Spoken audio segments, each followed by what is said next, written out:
If my wood floor is splintering, okay, I want you to explain what splintering means. Should I continue to clean it like normal or get it fixed before I continue getting it quote unquote wet? That's what the texture quote unquote wet. So you now have a gap. What's the definition of splintering? So this is a really interesting text, David, because the issues that are being described in the text are really unrelated.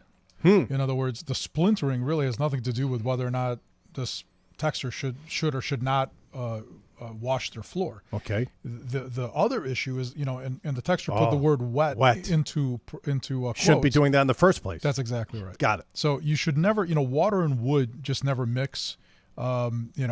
Unless you're putting a fire out. Right. Yeah, we can talk about that. Yeah, right. I'm sure you can attest to that. But we see this a lot where people are oversaturating their floors. They're using a bucket of water and a mop, and they're splashing water around. So that's a separate issue. And we spend a lot of time on the show, David, educating callers and listeners on the correct ways to maintain their floors. Yep. But the splintering issue is a separate issue. That could be structural failure of the wood planks. That's generally an age-related issue. It could sometimes be a subfloor-related issue. Okay. Sometimes when floors expand and contract seasonally, we're talking about gaps today. Yep. Those are seasonal contraction gaps. Those are not necessarily structural, and they're generally temporary.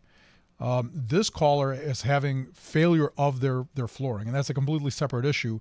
And those boards really do need to be fixed because splintering, it really is a delamination of the floor. It's a physical structural failure of the floor.